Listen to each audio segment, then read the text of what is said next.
bem-vindo a mais uma unidade temática. Nesta, vamos estudar os termos da oração. Para começar, o professor Ricardo Erce vai explicar sobre a frase, a oração e o período. Boa aula! A análise sintática. Eu acho que esse é um dos bichos de 7 cabeças. Mas é também um assunto que vem estando em queda nos concursos de hoje. Apesar disso, é o assunto que nós vamos iniciar agora. Ricardo Erce é graduado em Letras pela PUC Minas, pós-graduado em Língua Portuguesa e Redação. Atua no magistério em cursos preparatórios para concursos públicos de todos os níveis e em cursos pré-vestibulares. É consultor educacional na área de metodologia didático-pedagógica, autor da coleção de livros didáticos para pré-vestibular e terceira série do ensino médio pela Lastro Educacional Editora. É autor da coleção para pré-vestibular da Rede Pitágoras, autor do livro de língua portuguesa para tribunais pela editora Juspódio, entre outros artigos, ensaios e materiais didáticos para concursos públicos. Para iniciar os conceitos de análise sintática, nós vamos ter que levantar aqui algumas informações. Porque são coisas que a gente confunde, a gente usa um nome, às vezes o nome está correto, às vezes o nome não está, mas enfim. Se você está numa rua, passa por uma casa e existe uma placa, cuidado com o cachorro. Isso é uma frase? Você acha que é? Não? Bem, além disso, tem outras aqui, olha. Cuidado com o cachorro. Curva acentuada a 200 metros. Perigo. Alta tensão. Nesse primeiro enunciado, cuidado com o cachorro, quando você olha essa placa numa porta, num portão, e você insiste, aí é problema seu. Já é burrice da sua parte, porque você entendeu a mensagem. Quando numa placa de estrada se anuncia uma curva acentuada a 200 metros, você também entendeu. Quando se vê num poste aquela caveirinha com os dizeres alta tensão, perigo, você entendeu. Então, os 3 enunciados que aí estão têm sentido. Mas observem que nenhum deles há verbo. Cuidado com o cachorro. Curva acentuada a 200 metros.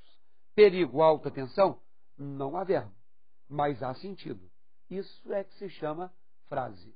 Qualquer enunciado, qualquer palavra que tiver sentido, você vem correndo, vai entrar no lugar, opa, você dá aquela parada, o opa pode ser uma frase. Então, para ser frase, é preciso que tenha sentido. Vamos ver mais exemplos. Se eu digo assim, Polícia Rodoviária Federal a 1 quilômetro. A frase está aqui, ó. Polícia Rodoviária Federal a 1 quilômetro também não tem verbo. Isso é que se chama frase nominal. Já estou dizendo que se tem algumas que não têm verbo, as outras que têm chamam-se frases verbais ou oração. Quando eu digo, o churrasco acontece no primeiro sábado do mês, te dei uma informação, é frase. Acontece é verbo. Então, isso é uma frase verbal. Então, resumindo, quando existe um enunciado com sentido, chamamos isso de frase. Se isso que tem sentido não tiver verbo, frase nominal. Se o que tiver sentido tiver um verbo, frase verbal ou oração. Ok? Muito bem. Quando nós temos essa frase nominal e essa frase verbal, o conceito genérico seria esse. Mas existe também o conceito específico, que é o seguinte: tomara tudo se resolva da melhor forma possível. Parece estar faltando um quê, né? Tomara que tudo se resolva. Mas está certo. Deus te ajude nesta nova etapa de sua vida.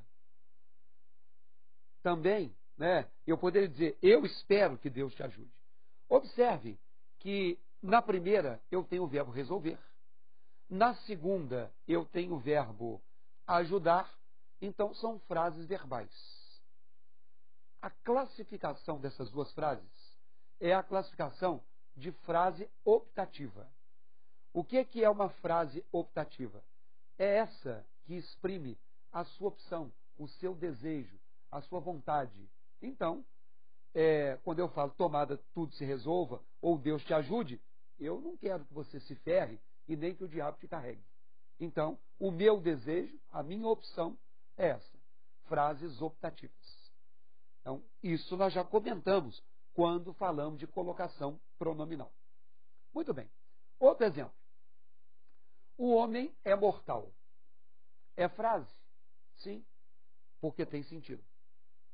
É oração? Sim, porque tem o verbo ser.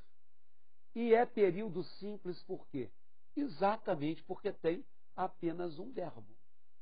Então, se eu digo assim, hoje é quinta-feira, é um período simples, porque tem um verbo só. Ontem saímos de casa às 4 da manhã, é um período simples, porque tem um verbo só.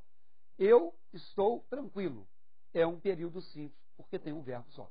Então, todo período se define pela presença de um verbo. Se o período tiver um verbo só, ele é simples. Se ele tiver mais de um verbo, ele não é simples. Vamos ver mais um exemplo? Eu quero que tudo fique bem entre vocês dois. Tem sentido. É uma declaração que eu estou fazendo. Portanto, é frase. Tem verbo. É o verbo querer, o verbo ficar. Então, isso não é uma oração. São duas orações. E, portanto, se são duas orações, porque tem dois verbos, a isso que nós chamamos de período composto. Acredito que até então sejam conceitos conhecidos de todos nós e claros, portanto. Ok? Bom, agora vamos piorar um pouquinho. Vamos ver aqui então. O pai encontrou-se com o filho e o garoto pediu um presente. Nós temos aqui um período composto. Temos o verbo encontrou-se e temos o verbo pediu. Então, esse período é um período composto por duas orações. Aproveitando o ensejo para lembrar o seguinte. Veja que entre as duas orações, nós temos aí a conjunção e. E neste caso, ela não é uma oração com ideia de adição, porque o sujeito é diferente. Então, lembrando o que nós dissemos lá na unidade temática sobre pontuação, os sujeitos sendo diferentes, caberia uma vírgula depois da palavra filho. Bem, se eu digo o pai encontrou-se com o filho, isso tem sentido. Sujeito pai, verbo encontrou-se, com o filho especifica com quem foi o encontro. A outra, o garoto pediu um presente, também tem sentido. O garoto é o sujeito, pediu é o verbo, um presente completa o sentido.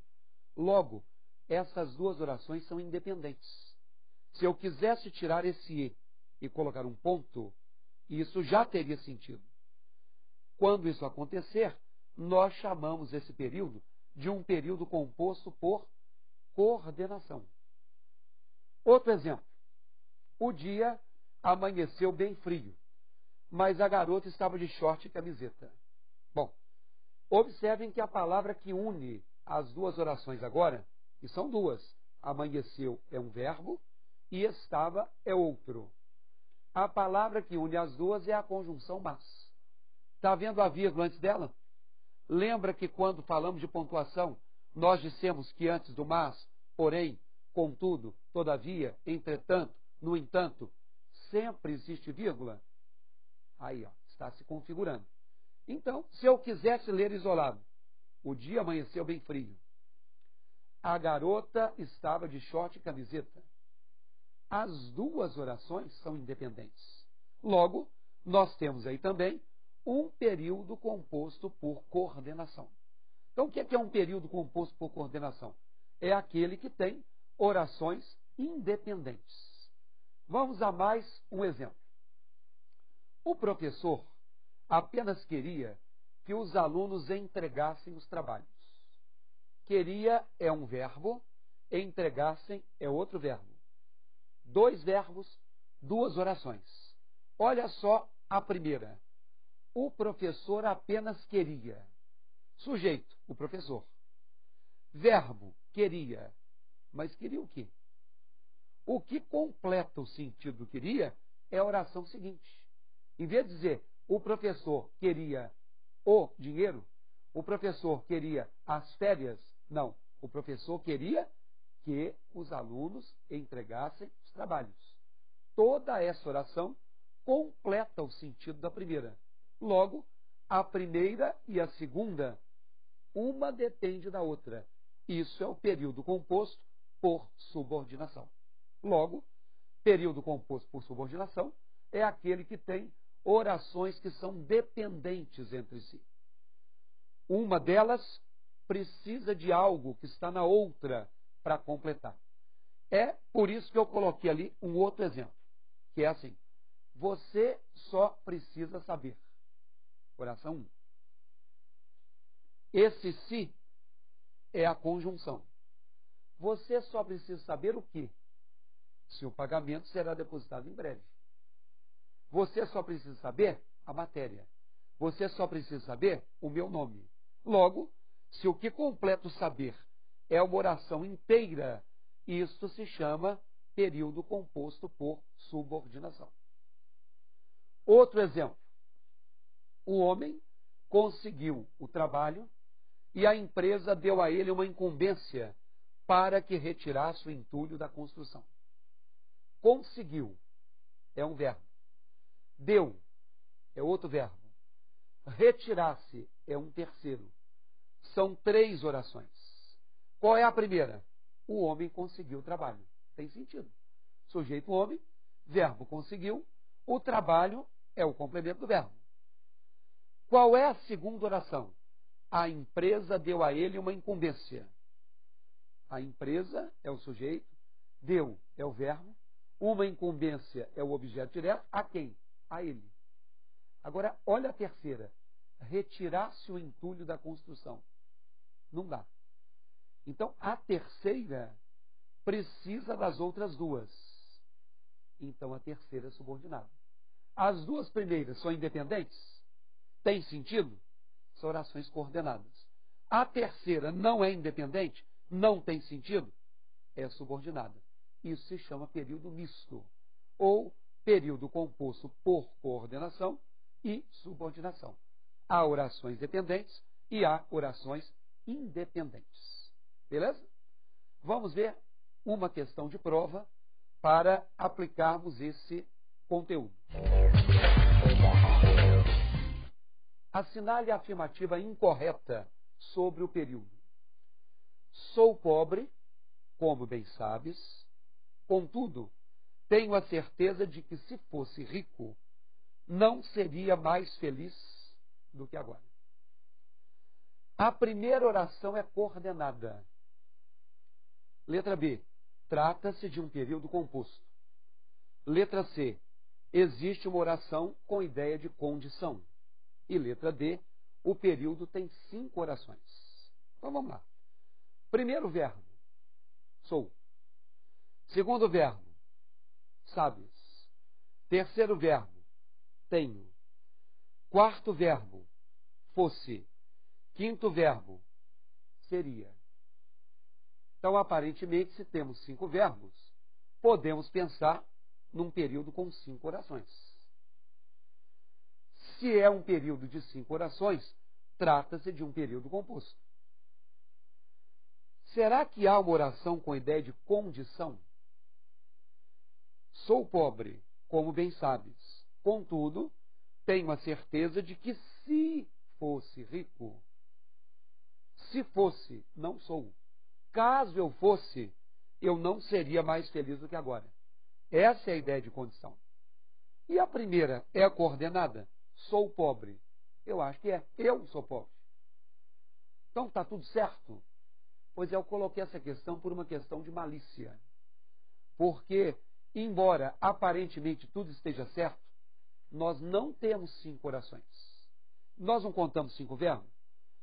Sou pobre, como bem sabes. Tenho a certeza de que se fosse rico, não seria mais feliz. Então, por que está errado? Porque quando eu falo não seria mais feliz do que agora, é como se eu dissesse não seria mais feliz do que sou agora. Então, o verbo, como é igual ao anterior, ficou suprimido. Então, por isso que não são 5 orações, são 6. E a resposta é a letra D de dado. Continuaremos sintaxe na nossa próxima unidade de estudo. Até lá. Agora ficou mais claro? Com certeza você já pode responder sem erro as questões de concurso que tratarem de frase, oração e período. Explore seu aprendizado no quiz e utilize como forma de fixação da matéria abordada. Até mais!